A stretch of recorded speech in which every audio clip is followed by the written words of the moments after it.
Welcome back to the Crochet Crowd. So my friends over at yarnspirations.com, we have a stitch tip for you today.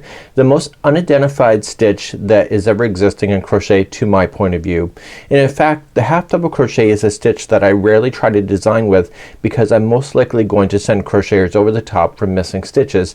And it's really not the crocheter's fault. It's actually the project and the way that it's working out. The fact is that we misidentified the stitch. So when you look at the breakdown of a half double crochet, you can see that it's kind of squatted. When you look straight up, there's no top of the house. The top of the house is either leaning in this direction or it's leaning in this direction. It's not directly there. So if you missed it, it's not your fault. It's because you have to lean one way or the other. And you can go either way. In double crochet, when you look at the top of the house, at the top of the stitch, you see it's right there. So it's very easy. You follow it right up. So you don't have to go one way or another, so you can determine how that's going to work. In half double crochet, when you stick your hook in, it's always to the one side. Do you see that? So it always kind of feels wrong. So most crocheters, when they're doing afghans that are in the circle, they either miss the first stitch or they skip the last stitch going into the corner, which throws their counts off each and every time. So when we do stitch alongs, most likely crocheters, when we've done half double crochet, will go off the rails at this particular point. So keeping this simple, if you have half double crochet in the rows, if the designer puts in there chain 2 does not count as a stitch, I am most likely going to be successful. If the designer puts in there chain 2 counts as a stitch, then I am most likely going to miss a stitch. And that's just the way it is. And most crocheters that I know in the stitch alongs will also do the same thing of missing a stitch. I chain 2. My first stitch is right here. If it does count, the first stitch is here. So let me show you what happens if it counts. And this is why I screwed up. So if I say the next stitch, do you see how it pulls over like that? Oh my goodness. That's where I screw up every time because it looks wrong to me. So, and then when I come back the other way, I miss it. So just say chain 2 is not a stitch and start immediately in the first one and just half double crochet across. Whatever you're doing like that. Stitch here is your very last stitch of your project. So when you turn it, you can just turn around. Chain 2 does not count as a stitch and start immediately in the first one. So it's a way to not miss stitching by making sure it doesn't count as a stitch. So let's just do it and I'll show you. So chain 2, they say it counts as a stitch and then you immediately start double crochet or half double crocheting in the next one. It works. It's just I'm most likely to miss it. Turn and it says chain 2 doesn't count as a, or it counts as a stitch, so chain 2 and I start in the next one. Do you see how it changes the shape? And the trick is that if it's going to count as a stitch, this is not your last stitch like it would be. So let's take a look at doing a square with half double crochet. Most crocheters will either miss the first stitch or they'll miss the last. Sometimes they do both and then they end up growing extra stitches without really realizing it. So can you tell me as we start if this here is the first stitch or is this the first stitch? I'll give you a second.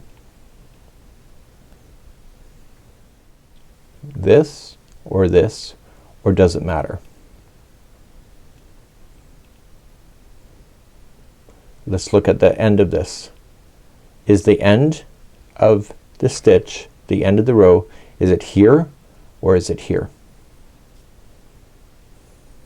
Or does it matter? Okay, so I'm going to start my edge. I'm going to start my corner like I would.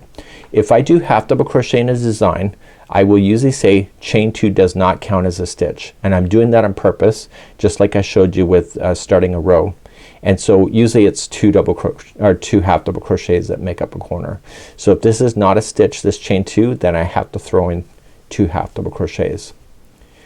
In the world of crochet, I always toss in my first stitch right here. That means that I have to shift this out of the way and get it in that tight little hole. And that's the first one. Some people start that this is their first stitch. Now when you're looking at the other side, if you decide where I normally start right here is the first stitch, right where I'm pinching, then my last stitch is right here. Okay? If you decide that the first stitch is here, then your last stitch is going to be here. So whatever side that you start on is going to be the side that starts. So normally for me, I just kind of shift everything back and I half double crochet in the first stitch. It's gonna be tight and ugly. Not visually, but it's just tight. So I'm in my first one here. So you can see that it looks like it's wrong, but it's right there. And then you just half double crochet yourself across. So I'm in my first one here. So you can see that it looks like it's wrong, but it's right there. And then you just half double crochet yourself across. So if you start at the one before the stitch, the last one before you hit the corner matters on where you stop. So this technically is where I would stop. Do you see that? Because you started on this side of this one, so therefore you'll finish on that side of the last one, and then you go into the corner. So 2 half double crochet, chain 2 and 2 half double crochet. So let's do this side and just change that equation a bit. So you see that this side is easier to access. So if you do that, then you have to access this last one here. So let's just do that. Okay, so this one here I started after the first one, so therefore I have to go into this piece here at the end before I turn my corner. And then I can turn. And you can see my stitch counts did not change and it's still being pretty consistent.